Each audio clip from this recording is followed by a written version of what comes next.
Dalam nama Bapa dan Putra dan Roh Kudus. Amin. Allah Bapa yang Maha Kasih, kami bersyukur kepadamu atas penyertaan-Mu dalam hidup kami. Sebentar lagi kami akan mendengarkan dan merenungkan firman-Mu. Berkatilah kami agar kami mampu memberikan hati dan pikiran kami untuk merasakan kehadiran-Mu dan sapaan-Mu lewat sabda dan renungan hari ini.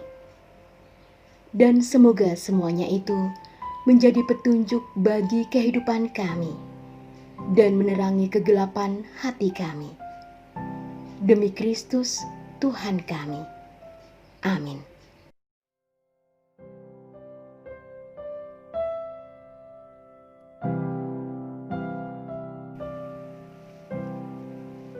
Sesudah Yohanes ditangkap, datanglah Yesus ke Galilea memberitakan Injil Allah. Katanya, "Waktunya telah genap, kerajaan Allah sudah dekat. Bertobatlah dan percayalah kepada Injil." Ketika Yesus sedang berjalan menyusur danau Galilea, Ia melihat Simon dan Andreas, saudara Simon. Mereka sedang menebarkan jala di danau, sebab mereka adalah penjala ikan. Yesus berkata kepada mereka, "Mari, ikutlah aku, dan kamu akan kujadikan penjala manusia." Lalu mereka pun segera meninggalkan jalannya dan mengikuti Dia.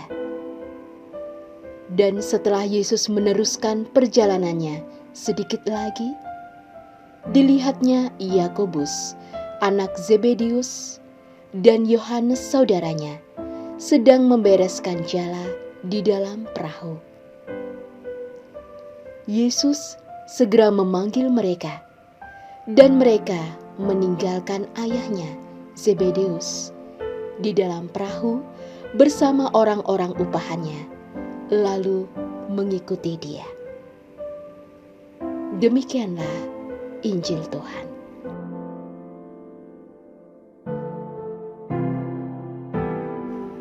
Saudara-saudari yang terkasih, panggilan untuk menuju kekudusan adalah hak semua orang. Banyak pandangan keliru yang selama ini diyakini di tengah umat, bahwa panggilan menuju kekudusan hanyalah milik para imam, suster, maupun biarawan-biarawati lainnya. Memang benar bahwa para imam dan biarawan-biarawati harus hidup kudus. Karena itulah bentuk persembahan dan penyerahan diri yang total kepada Allah dan sesama. Namun, hidup kudus adalah konsekuensi dari kaul maupun janji bagi mereka yang membaktikan diri sepenuhnya kepada Allah. Maka, panggilan menuju kekudusan bukan hanya milik para religius, melainkan milik semua orang. Kekudusan hidup dapat ditempuh dengan sikap pertobatan, hidup doa, puasa, pengorbanan diri, serta percaya kepada Injil. Saudara-saudari yang terkasih, bacaan yang diperdengarkan kepada kita pada kesempatan ini berbicara mengenai kekudusan. Berbicara tentang kekudusan berarti berbicara tentang Allah. Sebab kekudusan itu sendiri adalah Allah. Dan Allah adalah sumber dari kekudusan. Setiap orang bisa mencapai kekudusan jika memelihara sikap rendah hati, mau bertobat, tekun berdoa, berpuasa, dan rela berkorban. Saudara-saudari, kemauan untuk menuju kekudusan tampak dalam pewartaan Nabi Yunus kepada orang Niniwe dalam bacaan. Orang-orang Niniwe tidak memerlukan waktu yang lama untuk bertobat. Mereka takut dan mau meninggalkan perilaku serta tindakan yang tidak berkenan di hati Allah. Setelah mendengarkan pewartaan Nabi Yunus, mereka sadar bahwa tindakan yang mereka lakukan selama ini sudah melukai dan menyakiti hati Allah. Sehingga mereka bertobat dan berbalik kepada Allah dengan cara berpuasa sambil mengenakan kain kabung sebagai buah dari pertobatan mereka. Orang-orang Niniwe mendapat belas kasih dan pengampunan dari Allah. Saudara-saudari yang terkasih, Santo Paulus juga menyuarakan nilai kekudusan kepada jemaat di Korintus meskipun dalam bingkai yang berbeda. Bagi Paulus, untuk mencapai kekudusan, jemaat di Korintus harus bijaksana dalam memanfaatkan waktu yang ada dengan baik. Waktu tidak pernah kita miliki seutuhnya. Waktu terus berlalu dan selalu berubah. Maka hendaknya waktu yang ada diisi dan dipergunakan semaksimal mungkin.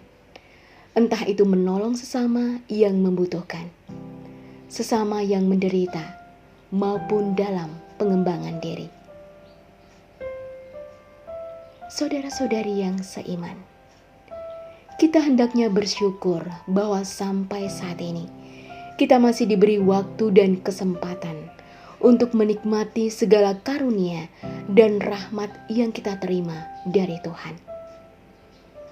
Maka rasa syukur atas semuanya itu mesti kita ungkapkan dengan tulus dalam praktek kehidupan kita, baik kepada Tuhan maupun sesama.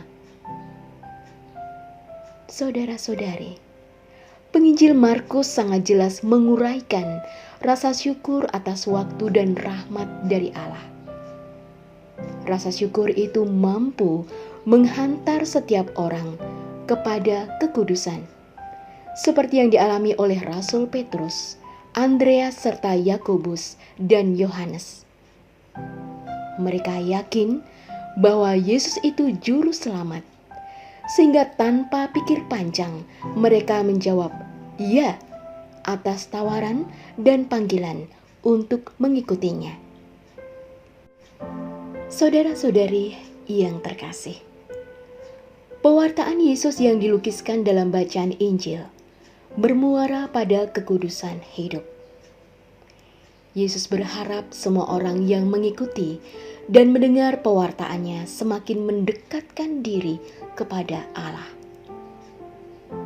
Ajakan Yesus tampak jelas dalam ungkapannya, "Waktunya telah genap, kerajaan Allah sudah dekat. Bertobatlah dan percayalah kepada Injil." Waktu yang dimaksudkan oleh Yesus dalam konteks ini bukanlah waktu kronos, yaitu waktu yang berlalu dan terus berganti. Akan tetapi waktu yang dimaksudkan oleh Yesus adalah waktu kairos, yaitu waktu yang tepat untuk bertindak. Inilah saat di mana segala apa yang kita lakukan dan kehendaki bukan atas dasar kemauan manusiawi kita, melainkan atas rahmat dan karunia dari Allah.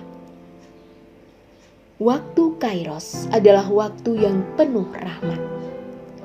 Waktu di mana janji-janji penyelamatan dari Allah akan tergenapi. Dan semua itu hanya terjadi dan ditemukan dalam pribadi Yesus Kristus.